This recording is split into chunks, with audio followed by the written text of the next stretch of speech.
ഇന്ത്യയിൽ ഏറ്റവും കൂടുതൽ അഭ്യസ്തവിദ്യരായ യുവതി യുവാക്കളുള്ള നാടേതാണ് എന്ന ചോദ്യത്തിന് UP എന്നല്ല ഉത്തരം, അത് ഈ കേരള. എത്ര ജനസംഖ്യ? നമ്മുടെ ജനസംഖ്യയുടെ എത്രയോ ഇരട്ടി. അവിടെയല്ല ഈ അഭ്യസ്തവിദ്യരായ യുവതി യുവാക്കൾ ഉള്ളത് ഇത്രയധികം. ഇവിടെയാണ്. നമുക്കിവിടെ 53 ലക്ഷത്തോളം വരും. ഞാനതിന്റെ കണക്കിലേക്കൊന്നും കിടക്കുകയല്ല. എന്തേ അവിടെയൊന്നും ഇല്ലാത്തത്? അവിടെ അഭ്യസ്തവിദ്യരായ യുവതി യുവാക്കളുണ്ട് കേട്ടോ. പക്ഷെ അവരെല്ലാം ഭൂപ്രമാണിന്റെ മക്കളാ. അവരെല്ലാം വലിയ പ്രമാണിമാരുടെ ഉദ്യോഗസ്ഥന്മാരുടെ മക്കളാണ്, വലിയ ജന്മിമാരുടെ മക്കളാണ്. അവിടെയുള്ള 30% മനുഷ്യർ ഇന്നും സ്കൂളിലേക്ക് പ്രവേശിച്ചു തുടങ്ങിയിട്ടില്ല. അവർക്ക് വീടുമില്ല.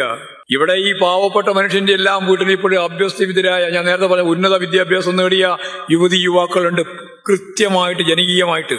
ഇത് വേറെ എവിടെയും ഇന്ത്യയിലില്ല. അതാണ് വിദ്യാഭ്യാസ മേഖലയിലെ ഏറ്റവും പ്രധാനപ്പെട്ട നമ്മുടെ കേരളം നൽകിയിട്ടുള്ള സംഭാവന, ജനകീയ വിദ്യാഭ്യാസം.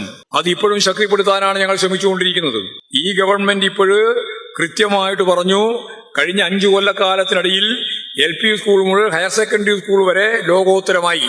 പിന്നെ അടുത്ത കൊല്ലം തുടങ്ങി പുതിയ ഗവൺമെന്റ് വന്നപ്പോൾ പറഞ്ഞു, നമ്മൾ യഥാർത്ഥത്തിൽ ഉന്നത വിദ്യാഭ്യാസത്തിന്റെ ഹമ്പാക്കിയിട്ട് ഈ കേരളത്തെ മാറ്റാൻ പോവാണ്. വിജ്ഞാന സമൂഹം, ഒരു പുതിയ പേര് കൊടുത്തു, വിജ്ഞാന സമൂഹം. നമ്മൾ അതിനെ പറഞ്ഞ വളരെ പ്രധാനപ്പെട്ട വേറൊരു കാര്യം, വിജ്ഞാന സമ്പദ് വ്യവസ്ഥ. ഇതൊക്കെ വെറുതെ ഉള്ളൊരു പദപ്രയോഗമല്ല. വിജ്ഞാന സമൂഹവും വിജ്ഞാന സമ്പദ് വ്യവസ്ഥയും കൈകാര്യം ചെയ്യാൻ ഇന്നത്തെ ഇന്ത്യൻ സമൂഹത്തിൽ കേരളത്തിനല്ലാതെ മറ്റൊരു സംസ്ഥാനത്തിനും കൈകാര്യം ചെയ്യാൻ സാധിക്കില്ല. കാരണം ഈ പറയുന്ന പോലെ സാർവത്രികമായ ഉന്നത വിദ്യാഭ്യാസം നേടിയവരില്ല.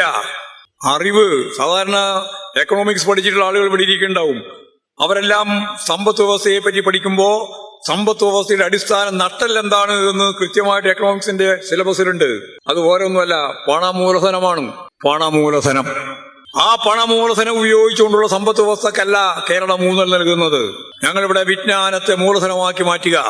ഇന്നതിന്റെ ഏറ്റവും പ്രധാനപ്പെട്ട ഒരു പരിപാടി കൊച്ചിയിൽ, അതിന്റെ ഉദ്ഘാടന സമ്മേളനത്തിൽ പങ്കെടുത്തിട്ടാണ് ഞാൻ ഇങ്ങോട്ട് വന്നത്. ഇന്ന് രാവിലെ ബഹുമാനപ്പെട്ട മുഖ്യമന്ത്രി അതിൽ പങ്കെടുത്തു, കേന്ദ്രമന്ത്രിമാർ പങ്കെടുത്തു, 26 രാജ്യങ്ങളിലെ ജനപ്രതിനിധികളും അതുപോലെ തന്നെ ഭരണാധികാരികളുടെ പ്രതിനിധികളും പങ്കെടുത്തു. ഈ ലോകത്തിന്റെ വിവിധ മേഖലയിൽ നിന്ന് നിക്ഷേപം നടത്താൻ സൗകര്യമുള്ള നിക്ഷേപകർ ഉൾപ്പെടെ 2500 ആളുകൾ പങ്കെടുത്തു. അതൊരു കാഴ്ചയായിരുന്നു, അതൊരു വലിയ കാഴ്ചയാണ്. അത് നാളത്തോടുകൂടി നിങ്ങൾക്ക് മനസ്സിലാവും. ഇന്ത്യയിൽ ഒരു സംസ്ഥാനത്തും സാധിക്കാത്ത രീതിയിൽ ഈ കേരളത്തെ ആധുനിക കേരളമാക്കി രൂപപ്പെടുത്താൻ സഖാവ് പിണറായി പറയുന്നത് പോലെ 400 വർഷക്കാലം നേടിയ വളർച്ചയുടെ വികാസത്തിന്റെ അതിന്റെ ഭാഗമായിട്ട് ജനങ്ങളുടെ ജീവിത നിലവാരം മെച്ചപ്പെടുത്തിയിട്ടുണ്ട്. ആ ജീവിത നിലവാരം മെച്ചപ്പെട്ട വികസിത അർദ്ധവികസിത രാജ്യങ്ങളിലെ ജനങ്ങളുടെ ജീവിത നിലവാരത്തിലേക്ക് കേരളത്തെ സംബന്ധിച്ച് കൃത്യമായിട്ട് പറഞ്ഞാൽ ഐക്യ കേരളം രൂപപ്പെട്ട 1956, 57 മുതൽ ഇങ്ങോട്ട് ഇടതുപക്ഷ ഗവൺമെന്റുകൾ കൂടി ഫലപ്രദമായി ഇടപെട്ട് രൂപപ്പെടുത്തിയ ഈ കേരളീയ സമൂഹം ഒരു 20 വർഷം കൂടി കഴിയുമ്പോൾ വികസിത രാജ്യങ്ങളിലെ ജനങ്ങളുടെ ജീവിത നിലവാരത്തിലേക്ക് കേരളീയ സമൂഹത്തെ ഉയർത്തിക്കൊണ്ടുവരിക എന്നുള്ളതാണ് നമ്മുടെ ലക്ഷ്യം. ആ ലക്ഷ്യം നേടാനാണ് ഇന്നത്തെ ഇൻവെസ്റ്റ്മെന്റ് മീറ്റ്. ഇന്നും നാളെയും കോടാനുകോടി ഉറുപ്പിക മൂലധന നിക്ഷേപത്തിന്റെ ഭാഗമായിട്ടും AIT ഉൾപ്പെടെയുള്ള നമുക്കറിയുന്ന പോലെ ആർട്ടിഫിഷ്യൽ ഇന്റലിജൻസ് ഉൾപ്പെടെയുള്ള കാര്യങ്ങൾ വെച്ചുകൊണ്ട്, IT ഉൾപ്പെടെ വെച്ചുകൊണ്ട് വളരെ നല്ല രീതിയിൽ കേരളത്തെ മുന്നോട്ടേക്ക് നയിക്കണം. വളരെ വലിയ ഘനവ്യവസായങ്ങളൊന്നും തുടങ്ങാൻ കേരളത്തിൽ സാധിക്കുന്നതല്ല, അതിനുള്ള ഭൂമിയുമില്ല, നമുക്ക് സാധിക്കുന്നതല്ല. ജനസാന്ദ്രത ഏറ്റവും കൂടുതലുള്ള സംസ്ഥാനമാണ്. അതുകൊണ്ട് ബുദ്ധിയെ, നോളജിനെ ഉപയോഗിച്ച് ഞാൻ നേരത്തെ പറഞ്ഞ പോലെ ഈ സമ്പദ് വ്യവസ്ഥയെ രൂപപ്പെടുത്തി മുന്നോട്ടേക്ക് കൊണ്ടുപോകാൻ കഴിയേണ്ടതുണ്ട്. അതിന് വിദ്യാഭ്യാസം വളരെ പ്രധാനപ്പെട്ട ഒന്നാണ്. അതിന്റെ ഭാഗമായിട്ടാണ് ഞങ്ങൾ ഇപ്പോൾ ആലോചിക്കുന്നത് സ്വകാര്യ യൂണിവേഴ്സിറ്റികൾ. അപ്പോൾ ചിലർക്കെല്ലാം ഇത് കേൾക്കുമ്പോൾ തന്നെ ദേഷ്യമാണ്. എന്തുകൊണ്ടാണ്? നമ്മളിവിടെ 25 കൊല്ലത്തിന്റെ വളർച്ച കണ്ടുകൊണ്ടാണ് കേരളയിൽ ആലോചിച്ചത്. ഇപ്പോഴെല്ലാവരും പറയുന്നുണ്ട് കേരളയിൽ വേണ്ടിയത് തന്നെയാണെന്ന്, അല്ലേ? വന്ദേ ഭാരത് വന്നപ്പോഴാണ് കേരളത്തിന്റെ സ്ഥിതി മനസ്സിലായത്. 39 വണ്ടി അങ്ങോട്ടും 39 വണ്ടി ഇങ്ങോട്ടും. നമ്മുടെ കോഴിക്കോട് റെയിൽവേ സ്റ്റേഷൻ, അല്ലെങ്കിൽ ഉണ്ടാക്കുന്ന റെയിൽവേ സ്റ്റേഷൻ, ഇതെല്ലാം കോഴിക്കോടിനെ ആയിരിക്കും അന്ന് ഉദ്ദേശിച്ചത്. ആ കോഴിക്കോട് റെയിൽവേ സ്റ്റേഷനിൽ കയറി നിന്നാൽ 20 മിനിറ്റ് കൊണ്ടൊരു ട്രെയിൻ, ഇവിടെ നിന്ന് 1.5 മണിക്കൂർ 2 മണിക്കൂർ കൊണ്ട് കൊച്ചി, 3 മണിക്കൂർ 3.5 മണിക്കൂർ കൊണ്ട് നമുക്ക് കണ്ണൂരിൽ കാസർഗോഡ് നിന്ന് 3 മണിക്കൂർ 54 മിനിറ്റ് കൊണ്ട് തിരുവനന്തപുരത്ത് എത്തുന്ന വേഗത. അതല്ല ഇപ്പൊ ചെറിയ വേഗതയാണ്, സെമിയാണ്. അതിനെല്ലാം കടച്ചു വെക്കുന്ന മണിക്കൂറിൽ 1000 കിലോമീറ്റർ സഞ്ചരിക്കുന്ന വേഗതയിലുള്ള വണ്ടികളുണ്ട്. അപ്പൊ 2 മണിക്കൂറേ കൊണ്ട് നമുക്ക് ആകെ പരമാവധി ഈ സ്റ്റേഷനിലെല്ലാം നിർത്തിയാൽ. പക്ഷെ ഇവിടെ അനുവദിക്കൂല. എന്തേ അനുവദിക്കില്ല? ഒരു വികസനവും കേരളത്തിൽ നടത്താൻ പാടില്ല എന്നാണ് എടുത്തുകൊണ്ടിരിക്കുന്നത്. ഇങ്ങനെ ഒരു പ്രതിപക്ഷം ലോകത്ത് വേറെ എവിടെയില്ല. വികസനത്തിന് വോട്ടുണ്ട് എന്ന് മനസ്സിലാക്കിയപ്പോൾ വികസനേ പാടില്ല. അത് കേന്ദ്ര ഗവൺമെന്റും അങ്ങനെയാണ് തീരുമാനിച്ചത്. അതുപോലെ തന്നെ ഇവിടുത്തെ UDFകാരും അങ്ങനെയാണ് തീരുമാനിച്ചത്. ഒരു വികസനവും നടത്തേണ്ട കാര്യമില്ല. എന്നാൽ ഈ കേരളം വികസനം നടത്തി മുമ്പോട്ടേക്ക് പോകും.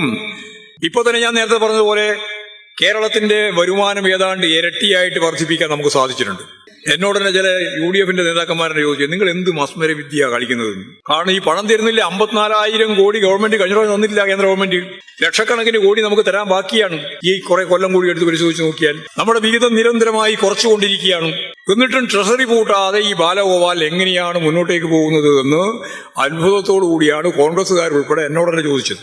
അത് ഒരു കാര്യമേ ഉള്ളൂ, സാധാരണ പിരിക്കുന്ന പണത്തിന്റെ ഇരട്ടിയാണ് കുടിശ്ശിക ഉൾപ്പെടെ പിരിച്ച് ഈ സമ്പത്ത് വ്യവസ്ഥയെ ശക്തിപ്പെടുത്താനുള്ള ഫലപ്രദമായ ധന മാനേജ്മെന്റ് സംവിധാനം ഇടതുപക്ഷ ജനാധിപത്യ മുന്നണി കൈകാര്യം ചെയ്തത്. അതുകൊണ്ടാണ്.